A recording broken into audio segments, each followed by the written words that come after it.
Ganga versus मंगा। एक दिन मंगा अपनी दोस्त सुजाता के साथ जंगल से जा रही थी। क्यों री मंगा, सरप्राइज बोलकर इस तरह जंगल में कहाँ ले जा रही है? ये सब देखकर मुझे बहुत डर लग रहा है। सच बता, तू हमें कहाँ ले जा रही है? अरे अरे, इतना क्यों घबरा रही है? तू तो हर बात से डरती है। थोड़ी देर रुक जा, तुझे खुद ब खुद पता चल जाएगा। ऐसा बोलकर वो लोग जंगल के अंदर जाने लगे। वहाँ तरह तरह की आवाजें सुनकर सुजाता बहुत डर गई। मंगा, अरे और कितना अंदर ले जाएगी तू? मुझे बहुत डर लग रहा है। वैसे भी क्या है वो सरप्राइज?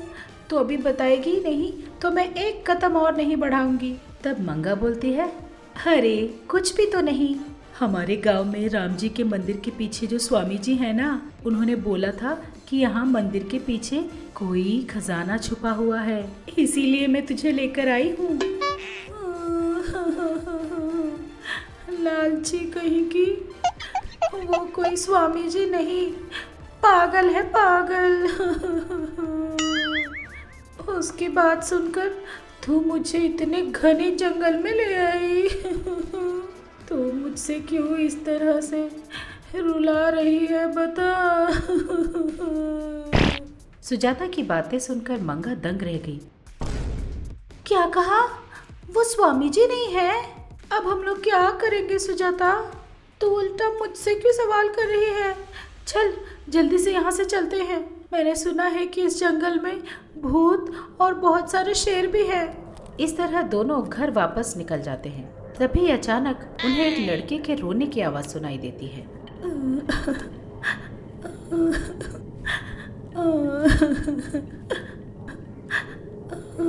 सुजाता, लगता है कोई रो रही है।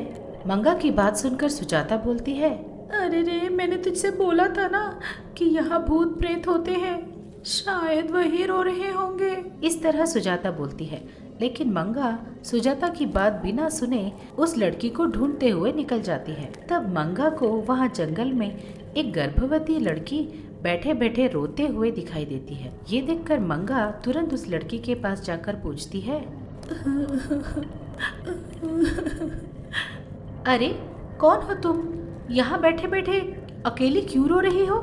इस तरह मंगा सवाल करती है। तब वो लड़की बोलती है, दीदी, मेरा नाम सीता है। मेरे पति और सास मुझे यहाँ छोड़कर चले गए हैं। इस तरह वो लड़की रोते रोते बोलती है। ये सुनकर मंगा दंग रह जाती है। तब वहीं खड़ी सुजाता बोलती है, अरे तेरा पति क्या पागल था? तुम तो पूरी गर्भवती हो, इस तरह तुम्हें जंगल में कैसे छोड़कर चले गए? इस तरह सुजाता सवाल करती है। तब सीता रोते रोते बोलती है, थोड़े दिन पहले जब हमने स्कैनिंग की थी तो पता चला कि पेट में लड़की है। मेरे पति और सास को लड़की पसंद नहीं है, इसीलिए उन लोगों ने लड़की नहीं चाहिए बोलते हुए मुझे अबॉर्शन करने के लिए कहा, लेकिन मैंने अबॉर्शन से मना कर दिया। तो उन दोनों ने मुझे यहाँ छोड़ दिया और मुझे यहाँ मरने के लिए छोड़ दिया। अरे रे, वो लोग तो जानवर से भी बदतर हैं। बेचारी सीता।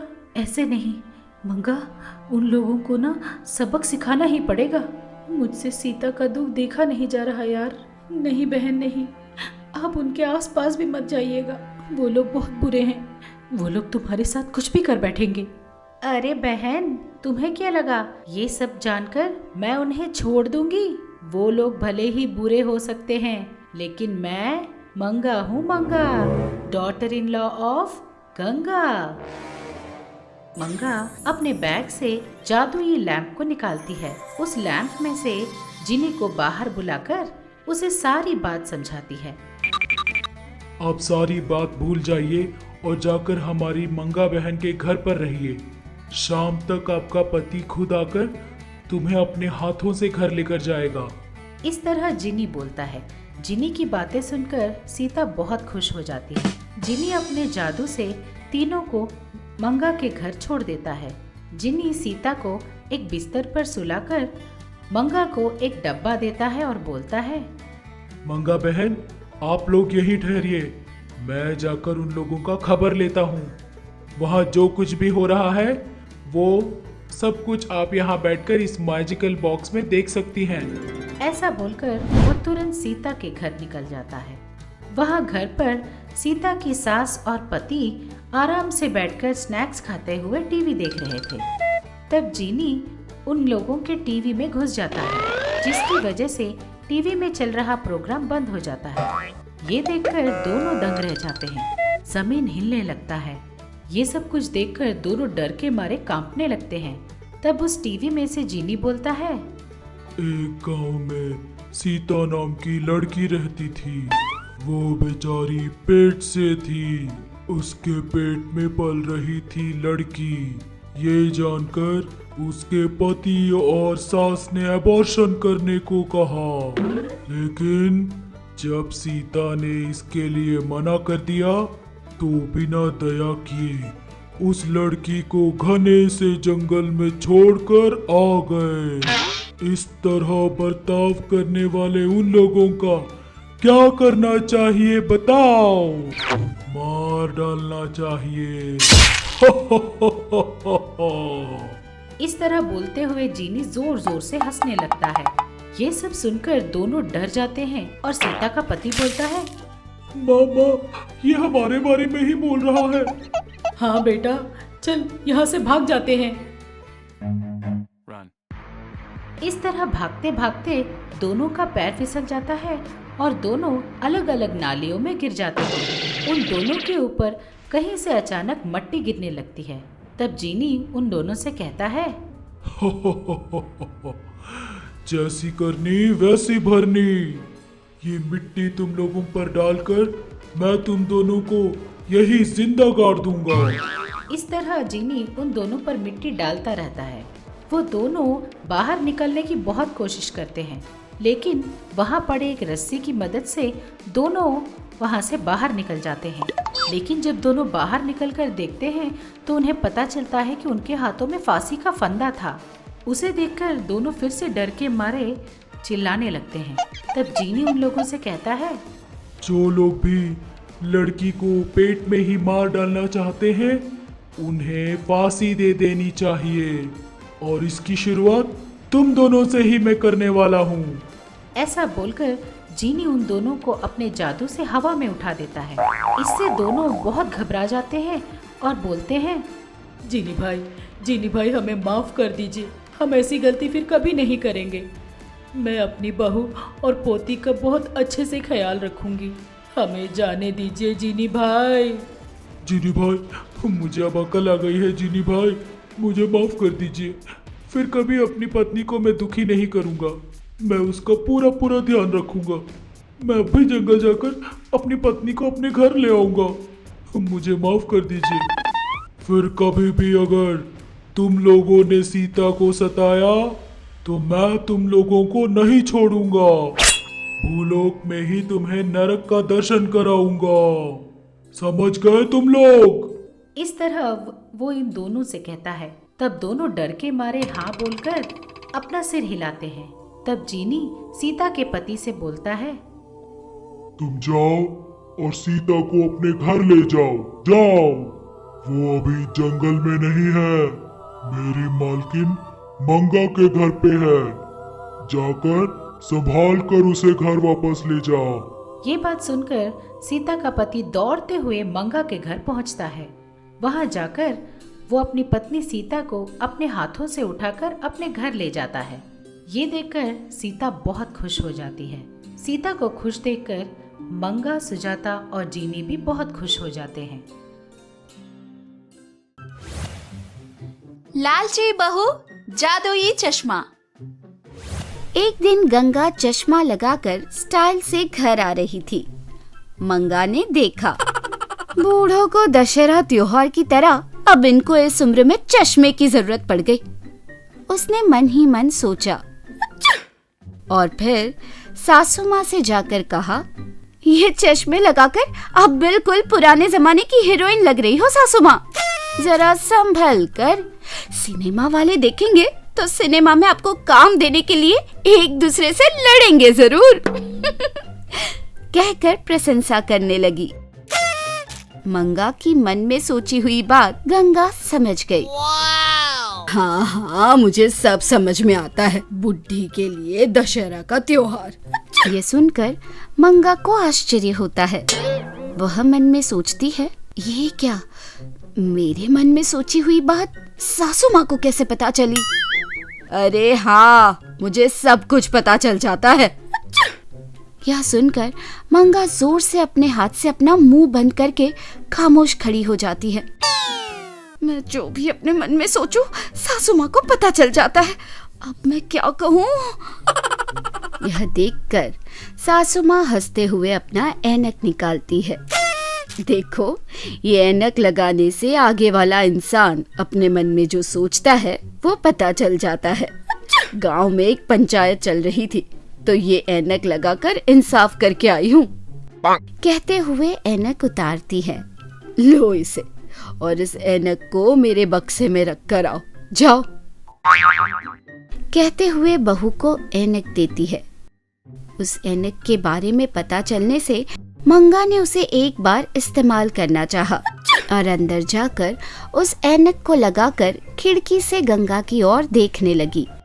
तब गंगा ने जो भी अपने मन में कहा मंगा को सुनाई दिया। इस तरह उसने ऐनक लगाई था कि तभी सासू माँ की चिल्लाने की आवाज आई। ए पगली, चश्मा ठीक से रखा या नहीं? अब उसी हाथ से मुझे पानी भी तो पिला दो। यह सुनकर मंगा ने चश्मा छुपाकर खाली बॉक्स के अंदर रख दिया। हाँ, आई सासू माँ, कहते हुए पानी लेकर आती है। अब जैसा आपने कहा था, उस ऐनक और डब्बे को मैंने उस बक्से में रख दिया सासू माँ। दूसरे दिन मंगा पास वाले गांव गई। उस ऐनक के जरिए आगे वाले इंसान की मन की बात जानकर सलाह देने लगी। इस तरह बिना बताए ही सबके मन की बात जानकर परिष्कार देने पर वहाँ के लोग मंगा के भक्त बन गए। मंगा को सब लोग तोहफे, साड़ियाँ, पैसे देने लगे। इस तरह हर रोज मंगा पास वाले गांव जाकर सबको धोखा देते हुए ऐनक के जरिए पैसे कमाने लगी। मंगा के बारे में उस गांव के सरपंच को जब पता चला तो वो उसके दर्शन के लिए आया। देखो, मैं आने वाले इलेक्शन में खड़ा हो रहा हूँ। तुम्हें अपनी शक्ति से देखकर ये बताना है कि ये सब लोग मुझे वोट देंगे कि नहीं। अच्छा ग्राहक मिला है। देखो, इसके लिए बहुत पैसे लगेंगे। 10,000 दोगे तो मैं तुम्हें कल सुबह तक बता दूंगी। कहते हुए पैसों के लिए बहस करने लगी। सुनते ही सरपंच ने 10,000 रुपए निकाल कर दे दिए। घर जाते समय मंगा ने सोचा, मेरी सासू माँ को किस चीज को कैसे इस्तेमाल करते हैं ये पता ही नहीं है। इतने से काम के इतने पैसे आए, ओह, कल और पैसे मांगूंगी। इस ऐनक के जरिए बहुत से पैसे कमाऊंगी।